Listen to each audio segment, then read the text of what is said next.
Assalamualaikum warahmatullahi wabarakatuh. Salam sejahtera untuk kita semua. Perkenalkan, saya Marwani, mahasiswi program studi ilmu keperawatan angkatan 2017, Fakultas Kedokteran dan Ilmu Kesehatan, Universitas Islam Negeri Alauddin Makassar. Jadi pada kesempatan kali ini saya akan membahas tentang inhalasi sederhana yang dapat dilakukan di rumah. Jadi jangan kemana-mana, simak video berikut. Jadi saya akan menjelaskan tentang inhalasi sederhana. Nah, inhalasi sederhana merupakan pemberian obat atau aromaterapi melalui uap yang dihirup ke dalam saluran pernapasan dengan menggunakan alat bahan dan cara yang sederhana yang dapat ditemukan serta dilaksanakan dalam lingkup keluarga. Terapi ini dapat dilaksanakan pada pasien atau klien selama 10-15 menit dengan frekuensi 3-4 kali dalam sehari. Jadi tujuannya itu yang pertama mengurangi sesak akibat sumbatan jalan napas, yang kedua mengencerkan sekret yang menyumbat saluran pernafasan, dan yang ketiga menghilangkan sekret dari jalan napas. Terus selanjutnya itu indikasi. Jadi inhalasi sederhana dapat diberikan pada pasien atau klien yang mengalami sesak karena sumbatan jalan napas akibat sekret, dan pada pasien atau klien yang mengalami batuk dan pilek dengan produksi lendir berlebih namun sulit dikeluarkan. Jadi kontraindikasinya itu jangan diberikan pada anak yang baru selesai makan atau minum susu untuk menghindari efek muntah yang mengakibatkan makanan masuk ke dalam sistem saluran pencernaan. Jadi kelebihannya itu alat dan bahan yang digunakan mudah diperoleh, cara pemberian terapi mudah dilaksanakan, dan biayanya terjangkau. Kalau misal kita mau mengeluarkan lendir atau sekret di rumah sakit itu boleh dengan menggunakan alat yang namanya nebulizer. Tetapi harus mengeluarkan biaya itu sekitar 50-75.000 dalam satu kali penggunaan nebulizer. Jadi lebih baik kita menggunakan inhalasi sederhana di rumah saja. Kekurangannya itu pasien berisiko untuk terkena air panas. Terus yang kedua itu jumlah atau dosis obat yang masuk ke dalam saluran pernapasan tidak dapat ditentukan. Yang ketiga, uap pada air panas aromaterapi yang terlalu kuat mengakibatkan terapi ini kurang efektif diberikan pada balita. Alat dan bahan yang digunakan itu wadah berupa botol, mangkok, dan baskom kecil. Terus yang kedua itu obat inhaler atau aromaterapi seperti minyak kayu putih. Di sini saya menggunakan minyak kayu putih. Jadi kalian bisa menggunakan aromaterapi merek apa saja. Sekarang kita ke prosedur pelaksanaannya. Yang pertama itu kita ada di fase prainteraksi. Yang disiapkan itu pertama kita harus cuci tangan, terus yang kedua siapkan alat dan bahan yang diperlukan seperti yang saya jelaskan tadi. Sekarang kita masuk di fase orientasi. Pertama, berikan salam.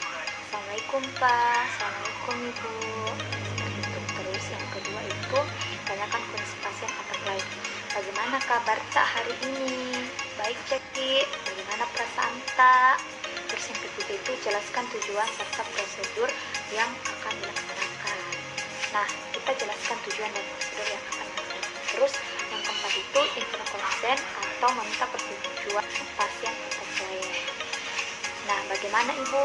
Bapak, apakah Ibu bersedia? Jangan sampai pasiennya menolak untuk dilakukan tindakan. Sekarang kita masuk di fase kerja. Yang pertama itu lakukan tindakan pada ruang tertutup. Nah, kita boleh melakukan ini di ruang tertutup ataupun terbuka.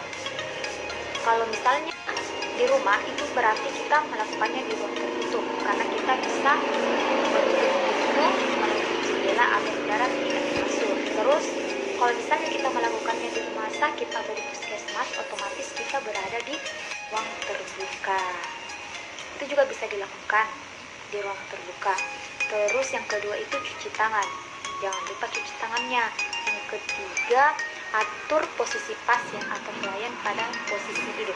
Nah, di sini kita mengatur posisi klien duduk. Contohnya saya sendiri, saya duduk seperti ini. Terus letakkan meja di depan pasien atau klien. Letakkan meja di depan posisi klien seperti ini. Ini ada meja.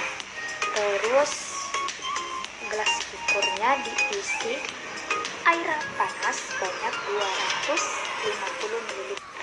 Kita tuangkan air panasnya pelan-pelan sampai dengan 200 ml. Saya menggunakan mangkok di sini karena saya berada di ruang tertutup.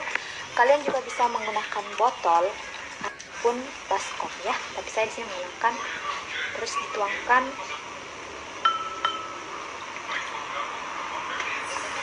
air panasnya sampai 250. Nah, selanjutnya tuangkan aromaterapi. Saya menggunakan minyak kayu putih 2-3 tetes. Nah, selanjutnya itu minta pasien atau klien menghirup uap dalam wadah tersebut selama 10-15 menit atau sampai perasaannya itu menjadi lega.